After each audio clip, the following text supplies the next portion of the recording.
कहानी है रामपुर गांव की, जहां के मर्द महिलाओं को हमेशा नीचा दिखाने की कोशिश में रहते।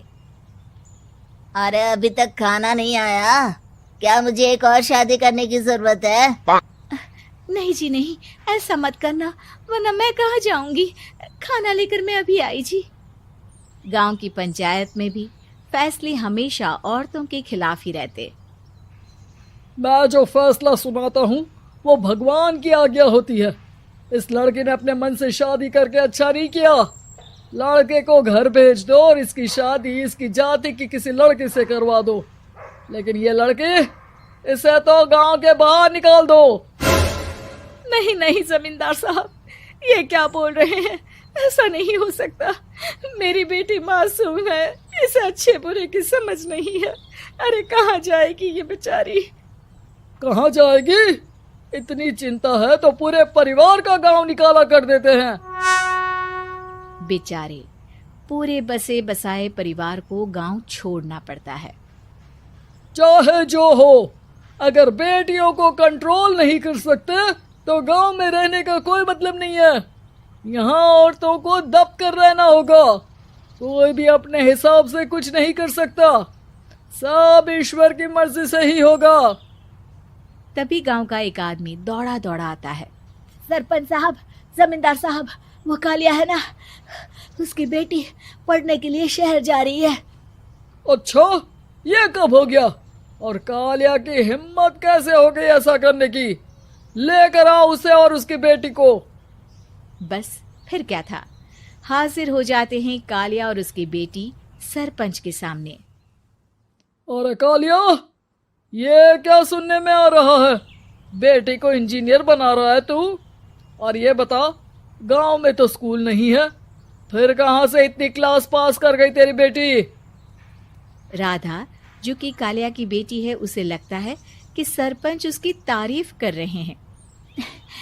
सरपंच जी, मैंने ऑनलाइन पढ़ाई की है, डिस्टेंस लर्निंग से। सभी में मैंने अच्छे नंबर पाए हैं, जिसे देखते हुए शहर की इंजीनियरिंग कॉलेज में मुझे स्कॉलरशिप मिली है। वाह जी वाह, क्या होती है ये? पहले तो ये बताओ, फिर आगे की बात करते हैं। पूरा गांव राधा की बात सुन रहा था और राधा बोलती जा रही थी।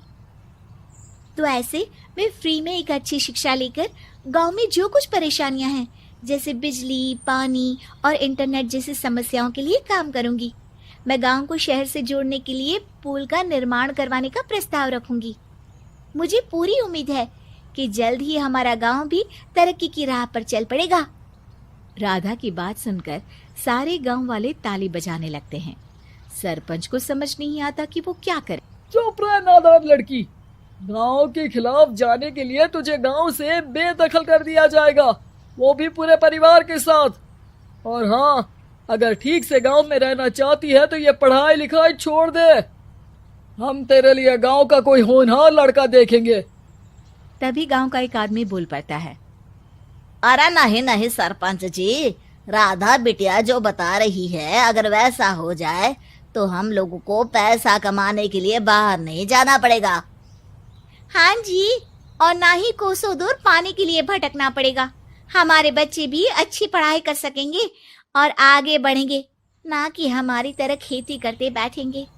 क्यों गांव वालों, राधा बिटिया का साथ देना चाहिए ना।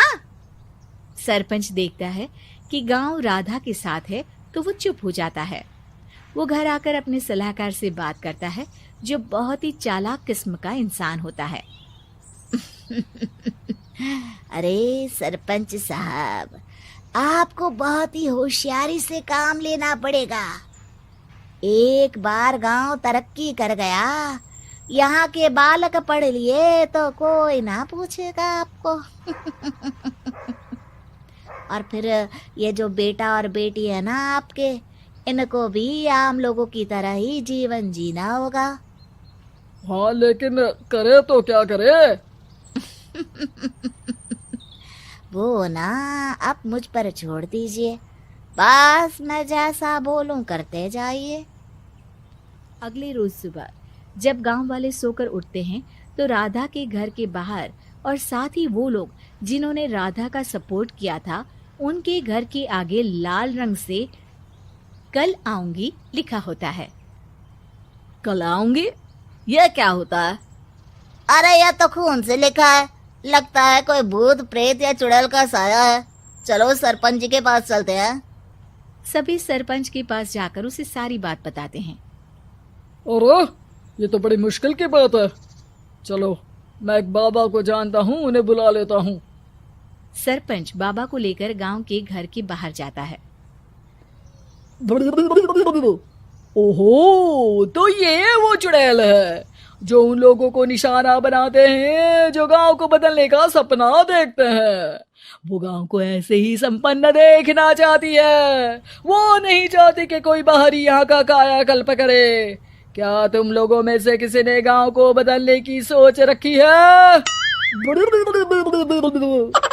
तभी राधा की माँ रोते रोते आती है। मेरी राधा घर से गायब हो गई है। अरे कोई तो बचाओ, मेरी बच्ची कहाँ गई?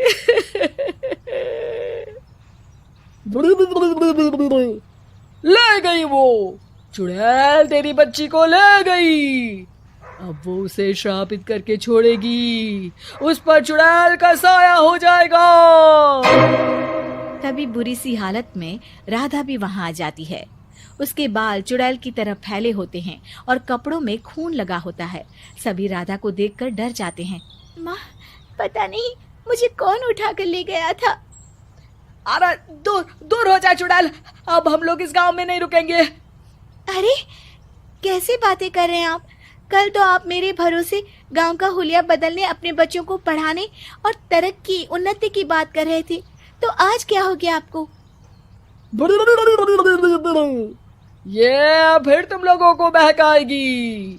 ये चुड़ैल गांव में आ चुकी है, ऐसे ही ये तुम्हारे घर के बच्चों को भी ले जाएगी। गांव वाले राधा को गांव से बाहर निकाल देते हैं। उसके माँ बाप रोते रहते हैं, लेकिन गांव वाले नहीं मानते। मैं भी अपनी बहन के साथ गांव के बाहर रहूंगा, लेकिन वो पढ़ाई नहीं छोड़ेगी। वहीं सरपंच के घर पर सलाहकार कहता है। देखा, सांप भी मर गया और लाठी भी नहीं टूटी। लेकिन अगले ही दिन सरपंच के घर के बाहर भी वही शब्द लिखे होते हैं। और फिर सरपंच की बीवी कहती है, हमारी बेटी को किसी ने अगवा कर लिया है। तभी राधा का भाई वहां आ जाता है। अरे गांव वालों, मैंने सरपंच जी की बेटी को देखा था। वो चुड़ैल उसे उठाकर ले जा रही थी। अरे क्या मजाक कर रहे हो? नहीं नहीं सरपंच जी, आप नहीं जानते। वो चुड़ैल अब आपकी बेटी में आ जाएगी, जैसे राधा के अंदर आ गई थी। तभी सरपंच की बेटी वैसी ही हालत में वहां आती है जैसे राधा आई थी। पापा, पता नहीं कैसे मैं गायब हो गई थी। चुड़ैल, इसके अंदर भी चुड़ैल का साया है, मारो इसे। अरे नहीं नहीं, इसे भी राधा के पास गांव के बाहर ही भेज दो। अरे चुप रहो, मेरी बेटी कहीं नहीं जाएगी और चुड़ैल वुड़ैल कुछ नहीं होता है। अरे कैसे बात कर रहे हो सरपंच जी? आप तो बोल रहे थे कि आपका फैसला भगवान का ज्ञान होता है, तो अपने पर बात आई तो अब आप ऐसे बोल रहे हैं। अरे ना ना ना, आपको अपनी बेटी को त्यागना ही होगा। अरे बुलाओ बाबा को। राधा का भाई बाबा को ले आता है, जिसे अब गांव वालों के डर के कारण सच बोलना पड़ता है। मैं कोई बाबा नहीं हूँ, मैं तो मोची था। ये सलाहकार महोदय ने मुझे कहा था एक्टिंग करने को। अब वो मुझे पैसे देने वाले हैं। अब मुझे माफ कर दो। गलती हो गई, मुझे माफ कर दो। तभी वहां राधा आ जाती है। देखा सरपंच जी, जब गांव के बच्चे साक्षर होंगे तो आप जैसे लोगों की चालाकी नहीं चलेगी।